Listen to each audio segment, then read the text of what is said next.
ये ला का शोबा चूज करने की क्या वजह बनी, इसके पीछे क्या राज़ो न्याज हैं और कौन सी ऐसी शख्सियात को देखा या क्या वजह ऐसी आई कि आपने इस शोबे को इन फ्यूचर चूज करने का फैसला कर लिया। फैमिली में आपसे पहले भी कोई ऐसा फर्द था जो इससे रिलेटेड हो या फर्द वाहिद आप ही हैं जिन्होंने लॉ की तरफ आई हैं, इस बारे में कुछ बताइएगा। गोल तो मेरा, जैसे मैंने लॉ ज्वाइन किया था तो शुरू से एम था कि लाइक एडवोकेसी ज्यादा नहीं करनी, कोशिश करनी है कि लाइक हायर पोस्ट के ऊपर जाया जा सके जितनी भी स्टडी करके और सब प्रैक्टिस साथ साथ, और फिर जुडिशरी ज्वाइन करनी है। अस्सलाम वालेकुम नाज़रीन, आपका मेज़बान अरशद चौधरी आज एक नए प्रोग्राम और एक नए मेहमान के साथ हाज़िर खिदमत है।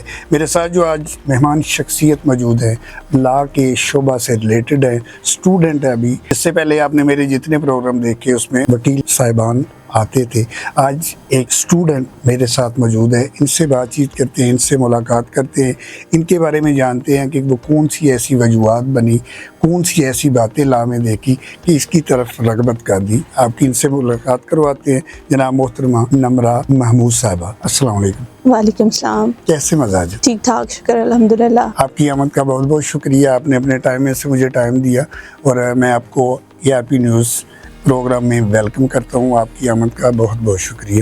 शुक्रिया आपका और ARP न्यूज़ का मुझे इनवाइट करने के लिए। जी बहुत शुक्रिया। प्रोग्राम की तरफ आते हैं। सबसे पहले तो मुझे ये बताएं कि शोबे तो बहुत ज़्यादा थे, ये लॉ का शोबा चूज करने की क्या वजह बनी, इसके पीछे क्या राज़ो न्याज हैं और कौन सी ऐसी शख्सियात को देखा या क्या वजह ऐसी आई कि आपने इस शोबे को इन फ्यूचर चूज करने का फैसला कर लिया। कुछ हमारे नाजरीन को इस बारे में बताएं। एक्चुअली इसमें बात यह है कि जो मेरे वालिद मोहतरम हैं, उनके जो दोस्त साहिबान हैं, उनका ज़्यादातर ताल्लुक यहाँ शोबा डॉक्टरी से है या फिर वकालत के शोबे से है। तो उससे इंस्पायर होके फिर वो मेरे वालिद चाहते थे कि हम लोग पाकिस्तान को सर्व करें।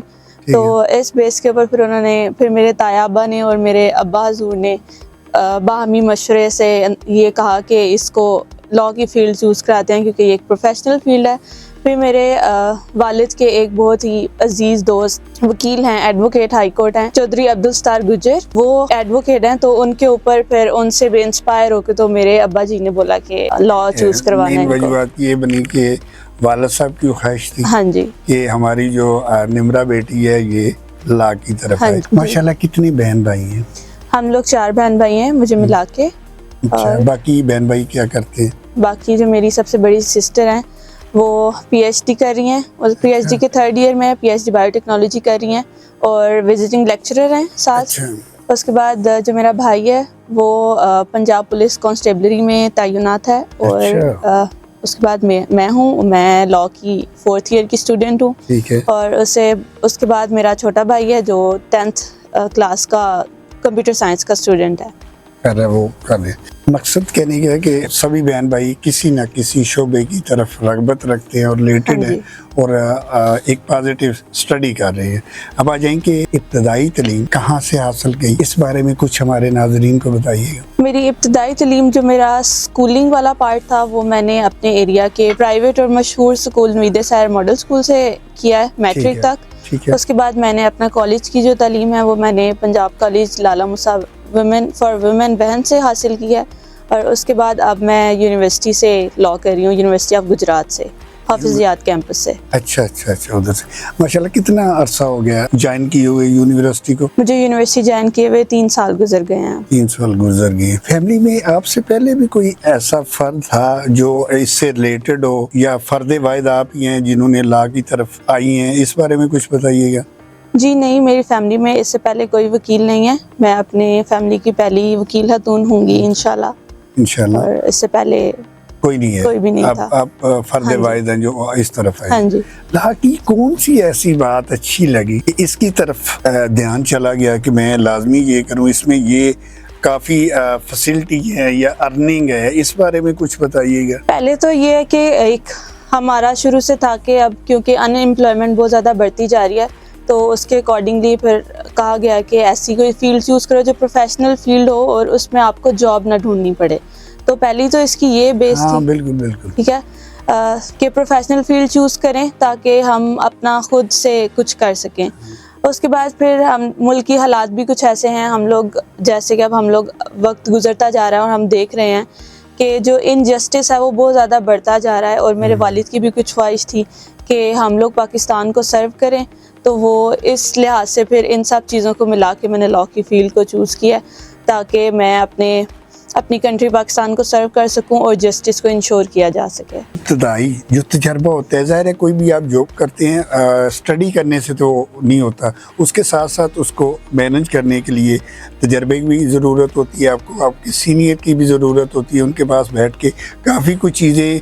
आपका जो लॉ है उसमें तो मैंने देखा है कि जो स्टडी है अगर प्रैक्टिस में आए तो बिल्कुल ही अपोजिट। हाँ जी, बिल्कुल ऐसा ही है कि तो कौन से ऑफिस में आप बैठती हैं, कौन से वो आपके सीनियर है जिनके पास बैठ के काम कर रही हैं, इस बारे में भी कुछ बताइएगा हमारे नाज़रीन को। मेरे एक सीनियर हैं जो कि मेरे वालिद के बहुत ज़्यादा अजीज़ दोस्त भी हैं, एडवोकेट चौधरी अब्दुल सत्तार गुजर के ऑफिस में मैं बैठ रही हूँ और इस वक्त मैं वहाँ पे इंटर्नशिप कर रही हूँ और वहाँ से अपनी जो लॉ की इब्तदाई तजर्बा है लॉ का मैं वहाँ से हासिल कर रही हूँ। ठीक हो गया। ये होता है ना मुख्तलिफ के, ज़्यादातर जो हमारे लॉ करते हैं इनका ये होता है कि यही होता है जी हमने वकील ही बनना है, इससे आगे कुछ नहीं जाना। क्या फ्यूचर में वकालत जब आपकी फ़ाइनल होती है इसके बाद कुछ ज़हन है आगे जाने का, कुछ जज वगैरह बनने का, या यहाँ तक कि रूटीन मैटर जो चल रहा है उसी पे चलना है? जी जी, मेरे बिल्कुल आगे प्लान्स हैं। अभी मेरी डिग्री कंप्लीट होने के बाद मैं प्रैक्टिस करूँगी, इनिशियल प्रैक्टिस के साथ साथ मैं फिर प्रोफेशनली अपना प्रोफेशन साथ लेके चलूँगी, प्रैक्टिस को साथ लेके चलूँगी और उसके साथ साथ मैंने जुडिशरी के एग्ज़ाम्स की प्रिपरेशन करनी है और इंशाल्लाह जुडिशरी के लिए अप्लाई करना है। फिर मैंने ये तो आपने बता दिया कि आपने बनना है जज, तो इसके पीछे क्या रीज़न है या कौन सी ऐसी बात है कि आपने ये फैसला कर लिया है कि मैंने बनना है जज, इस बारे में भी कुछ बताइएगा। गोल तो मेरा, जैसे मैंने लॉ ज्वाइन किया था तो शुरू से एम था कि लाइक एडवोकेसी ज़्यादा नहीं करनी, कोशिश करनी है कि लाइक हायर पोस्ट के ऊपर जाया जा सके जितनी भी स्टडी करके और सब प्रैक्टिस साथ साथ, और फिर जुडिशरी ज्वाइन करनी है। लेकिन इसके अंदर कुछ अहम शख्सियात जिन्होंने मुझे बहुत मोटिवेट किया, तो इसके अंदर सबसे पहले मैं अपने वालिद का जिक्र करना चाहूँगी, वालिद साजिद महमूद गोरी का। उन्होंने मुझे बहुत ज़्यादा मोटिवेट किया कि मुझे जुडिशरी की तरफ जाना चाहिए, मुझे जज बनना चाहिए। और उसके बाद फिर मेरे उस्ताद हैं, उस्ताद मोहतरम एडवोकेट इरफान यूनिस डार साहब, उन्होंने मुझे जब पढ़ाया तो उन्होंने मेरे अंदर कुछ इस तरह की सलाहियत, कुछ कैपेबिलिटीज़, कुछ पोटेंशियल नोटिस किया कि वो मुझे मोटिवेट कर रहे थे कि आप जुडिशरी की तरफ जाओ।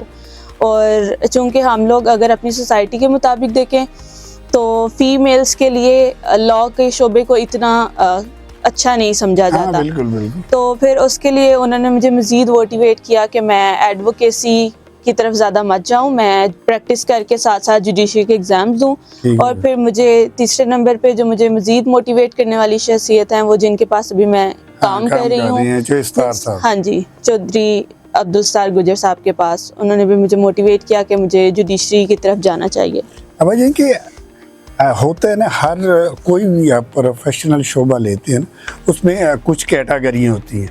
हाँ जी, जिस तरह आपके भी हैं, रेवेन्यू का हो गया, क्राइम का हो गया, इस तरह क्या माइंड बना के आई हैं कि एक ही शोबा जो कोई भी एक उसमें चूज़ करेंगी उसी पे काम करेंगी, या उसके अलावा भी अगर कोई आता है केस उसके अलावा तो वो भी करेंगी? इस लिहाज से मैं ये कहूँगी कि मेरा मेन फोकस तो क्रिमिनल लॉ की तरफ रहेगा, लेकिन मेरी कोशिश रहेगी कि मैं सिर्फ एक ही चीज़ के ऊपर फोकस ना करूँ, जिसको मेरी मदद की ज़रूरत पड़े और जिसकी मैं मदद कर सकूँ, और जो केस मेरे पास आए मैं उस लिहाज से इतना तैयार रखूँ अपने आप को कि मैं कुछ भी, किसी को मुझे मना ना करना पड़े, मैं किसी भी वक्त किसी की मदद कर सकूँ और उस चीज़ को हैंडल कर सकूँ।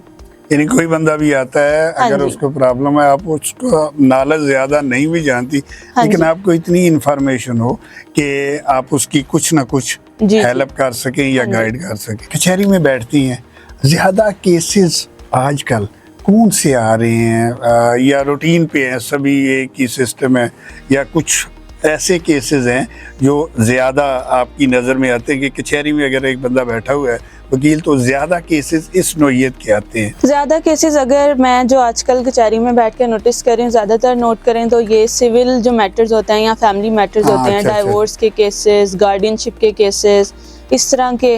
लेकिन ये अब इस चीज़ को इस तरह से ज़्यादा डिफाइन नहीं किया जा सकता क्योंकि हर चीज़ साथ साथ चलती है। लाइक क्राइम भी उधर ही चल रहा है और साथ फैमिली मैटर्स भी उधर ही हैं, सिविल मैटर्स भी उधर हैं। तो इसमें फिर आपकी फील्ड के ऊपर डिपेंड करता है, क्योंकि अब अगर मैं सिविल किसी ऑफिस में बैठ के काम कर रही हूँ तो मैं उधर नोटिस करूंगी कि हाँ। सिविल केसेस ज़्यादा हैं। अगर मैं किसी क्रिमिनल फील्ड की तरफ काम कर रही हूँ तो मैं नोटिस करूंगी कि क्रिमिनल ज़्यादा हैं। अच्छा, तो इसलिए जिस ये जगह बैलेंस्ड है कि सब चीज़ें साथ साथ चल साथ रही साथ हैं। चल रही, किसी हाँ जी। एक को आप फोकस नहीं हाँ कर जी। सकती। अब ये थोड़ा ज़ाती लाइफ की, बचपन कैसा गुजरा है? शरारती बच्चों में शुमार होता था या कि शरीफ बच्चों में? नहीं, हम लोग इतने शरारती बच्चों में नहीं आते। अच्छा। शुक्र अल्हम्दुलिल्लाह शरीफ ही बच्चों में गुजरा है। बचपन ऐसे गुजरा है, ठीक है। अगर निम्रा आज वकील ना होती, सेकंड ऑप्शन भी कोई था या एक माइंड बन गया था कि मैंने वकील ही बनना है? नहीं, मेरा एक सेकंड ऑप्शन था। सेकंड, थर्ड, फोर्थ सारे ऑप्शंस थे, लेकिन अगर मैं वकील ना होती तो शायद मैंने आर्ट एंड डिज़ाइन को ज्वाइन किया होता इस वक्त। ठीक तो है। मैं एक आर्ट एंड डिज़ाइन की स्टूडेंट होती। खामोश तबा है या बतूनी है? मैं बातूनी तो बाकी हूँ। बतूनी ज्यादा। शोभा भी आपका है, अगर आप बातें नहीं करेंगी तो कमाई भी नहीं कर सकेंगी, आगे कामयाबी नहीं होगी। जी, ये होना जी, चाहिए। लेडीज के लिए ये वकालत का शोभा कैसा है, इस बारे में कुछ बताइएगा। वैसे अगर जो मैंने अभी कचहरी में जाके नोटिस किया है या हमारी सोसाइटी के अकॉर्डिंग देखें और ओवरऑल मेल थिंकिंग देखें तो उसके अकॉर्डिंग तो ये लोग कहते हैं कि फीमेल्स के लिए वकालत का शोभा अच्छा नहीं है, क्योंकि इसके अंदर हमें बहुत ज़्यादा सोशल होना पड़ता है और फीमेल्स इतना ज़्यादा उनके लिए सोशल होना डिफ़िकल्ट भी हो जाता हाँ, है। बिल्कुल। कुछ फैमिली इश्यूज़ की वजह से, कुछ सोसाइटी के प्रेशर की वजह से। लेकिन अब जो मॉडर्न एज है या मॉडर्न ईरा है, आगे जो टाइम आ रहा है, इसके अंदर मैंने देखा है कि जो हमारी मेल और फीमेल की जो, अगर एज अ क्लास में मैं नोटिस करूं तो हमारी जो रेशो है वो इक्वल होगी हुई है। लाइक फीमेल्स, हाफ फीमेल्स हैं और हाफ मेल्स हैं। तो अभी इन कमिंग ईरा, अभी तो शायद मेल्स की जो है वो डोमिनेंसी है कचहरी में या ऐसे कोर्ट्स वगैरह में, लेकिन इन कमिंग ईरा फीमेल्स और मेल्स की इक्वल रेशो हो जाएगी। इस तरह की सीन चल रहा है। तो उसके अंदर ये नहीं है कि फीमेल्स के लिए कैसा है, हर शोबा हर फीमेल के लिए, मेल के लिए, सबके लिए अच्छा होता है। अब आपने उसको खुद पे देखना होता है कि आप उसको किस तरह से लेकर चलोगे, तो वो आपके लिए अच्छा साबित होगा या बुरा साबित होगा। मेन चीज ये कि ये आप पे डिपेंड है। हाँ जी। इसी शोबे में भी जाती हैं, आपने हाँ खुद जी। ही करना है कि इसको पॉजिटिव लेना है या हाँ जी। नेगेटिव लेना है, ये सारा कुछ आप पे डिपेंड है। निब्रा, आपसे बात की बहुत अच्छा लगा और मैं आपका बहुत ज़्यादा मशकूर हूँ कि आपने मुझे टाइम दिया। आपकी आमद का बहुत बहुत शुक्रिया। शुक्रिया।